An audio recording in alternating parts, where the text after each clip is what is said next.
सर्वांना कसे आहात? सर्वजण मजेतच असतात. आपल्या घरामध्ये प्रत्येक वेळेस कोणत्या ना कोणत्या गोष्टीने भांडण होतं का नाही? माझ्या तर घरात होतात. कारण का दोन विचार, एक निगेटिव्ह एक पॉझिटिव्ह, हो का? एक चांगला आणि एक वाईट, त्यामुळं भांडणं होतात. तर ते चालूच राहणार आहे. परंतु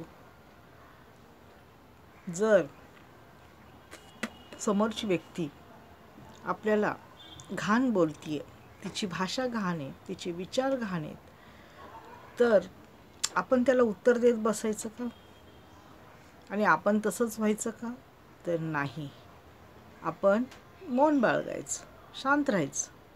कारण का समोरच्याच्या मनातली घाण आपण त्याच्या तोंडावाटं निघू द्यायची. आणि ती निघाल्यानंतर आपल्याला हे पण समजतं की समोरच्या व्यक्तीच्या मनामध्ये आपल्याबद्दल किती घाण विचार आहेत, हो की नाही?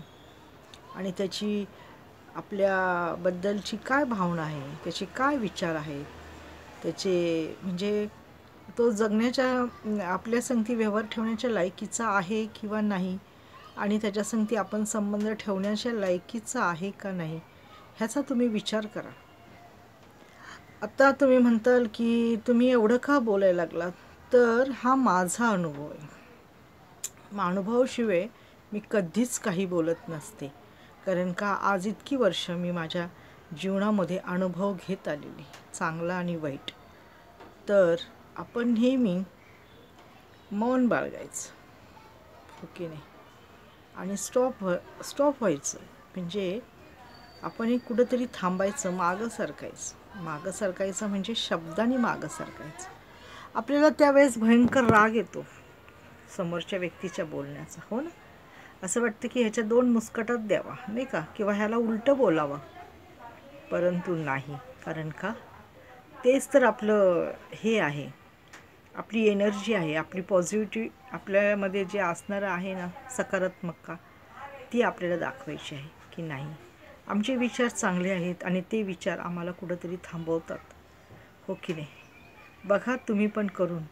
जर समोर आपल्याला आग दिसते तर त्या आगीत आपण तेल ओतणार का?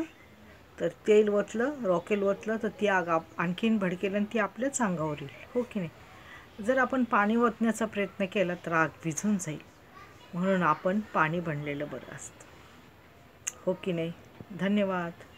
आणि बघा, आपण पाणी बनल्यामुळे ना आपल्या शरीराला काहीच इजा होत नाही. आणि जे आग बनतात ना त्यांना भयंकर इजा होतात, भयंकर यातना होतात. धन्यवाद.